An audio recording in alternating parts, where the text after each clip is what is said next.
qui nous a été transmise à travers la presse. Et je voudrais demander à la présidence de la commission quel est le commentaire qu'elle peut faire, qu'elle peut faire au Parlement de cette candidature du Maroc à la CEDEAO. Je vous remercie. M'associer aux félicitations de la prestation faite par le vice-président de la Commission et faire quelques suggestions qui, de notre point de vue, sont de nature à renforcer, en tout cas, la vision que nous devrons avoir pour le développement de l'espace communautaire. Je voudrais... Ce rapport, il a également fait cas d'un certain nombre d'ambitions en termes d'investissement par le mode de financement PPP. Je voudrais demander au vice-président de la Commission, est-ce que, de façon rationnelle, vous êtes sûr qu'au même moment que le mode de financement PPP est une opportunité pour nos pays, vous êtes sûr que, tel que ça s'opère dans nos différents pays, il n'y a pas un risque? Aujourd'hui, le surendettement sans contrôle, sans passer dans certains pays par la ratification dans les différents parlements, est-ce que nous ne courons pas un risque? C'est pourquoi je voudrais demander, est-ce qu'il y a une vraie politique d'encadrement du mode de financement PPP au niveau de la communauté? Donc je voudrais le savoir. Par rapport à la monnaie unique, nous en avons parlé. Aujourd'hui, c'est une opportunité. Je voudrais savoir, la réunion de Freetown, quelles ont été les conclusions et quel est le niveau aujourd'hui, le niveau d'engagement politique de nos différents États pour que nous ayons une monnaie unique au sein de notre communauté? Parce que de ce que nous apprenons ou bien de ce que nous constatons, il manque la volonté politique. Quel est le niveau d'engagement politique de nos différents États pour que nous allions rapidement vers la monnaie unique? Ma dernière préoccupation, Monsieur le Président, c'est par rapport à la libre circulation. Aujourd'hui, sur papier et dans nos différents rapports, nous avons comme information que ça se passe bien. Malheureusement, sur le terrain, ce n'est pas le cas. Et je voudrais vraiment vous interpeller. Il y a des frontières dans lesquelles nous ne circulons pas librement. Les citoyens ordinaires, avec leur propre voiture, pour traverser la frontière du Ghana, c'est toujours difficile. Il y a beaucoup de pays, c'est vraiment difficile. Je voudrais savoir qu'est-ce qui se fait pour que vraiment la libre circulation des biens et des personnes soit enfin une réalité dans notre communauté.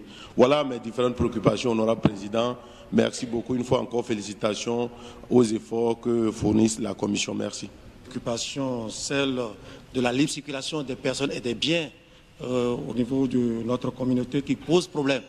Je veux savoir quelles dispositions la Commission est en train de prendre.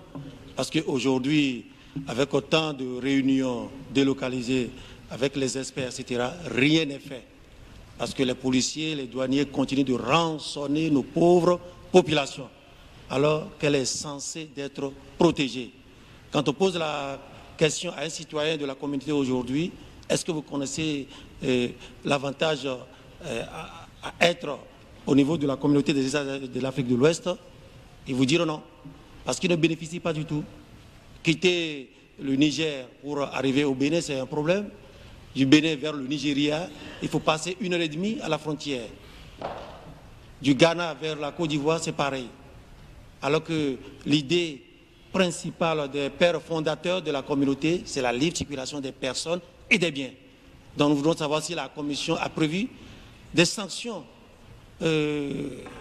à l'égard de ces fonctionnaires de nos États qui empêchent vraiment la fluidité de la libre circulation. Merci, Monsieur le Président.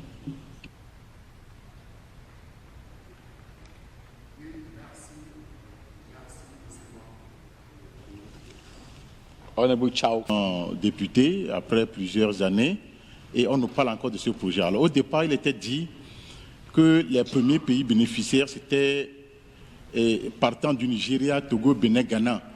Mais à ce jour, ces pays même n'en bénéficient pas. Mais vous venez de faire cas que ce programme va encore se développer. Or, nous savons que beaucoup de partenaires, Banque mondiale, CEDEAO et consorts, ont mis beaucoup d'argent dans cette affaire. Alors, quel est l'état des lieux aujourd'hui? Pourquoi ce problème de gazoduc n'est pas fonctionnel et la CEDEAO continue par en parler comme si on avait déjà des résultats acquis. Ça, c'est ma première préoccupation. Ma deuxième préoccupation, ce n'est pas une question, mais c'est pour vous encourager. Vous l'avez dit qu'au mois d'octobre, le poste juxtaposé de Noépé pourra commencer par être opérationnel. Les présidents du Togo et du Ghana, lors du séjour du président Nana Akufo à Lomé, ils ont visité ce poste. Ils ont pris l'engagement de le rendre fonctionnel en s'approchant véritablement de la commission.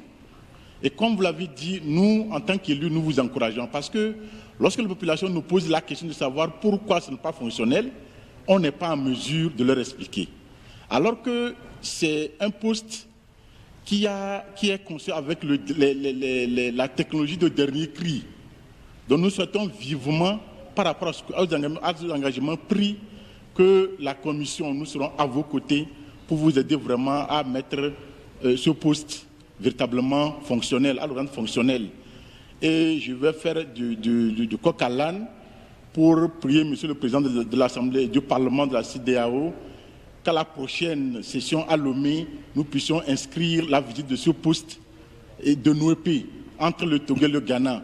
C'est un poste qui est extrêmement bien construit avec toute la technologie et lorsque nous serons là-bas, je crois que les populations environnantes pourront apprécier les efforts de la communauté et les efforts de l'intégration que nous envisageons tous. Merci, Monsieur le Président.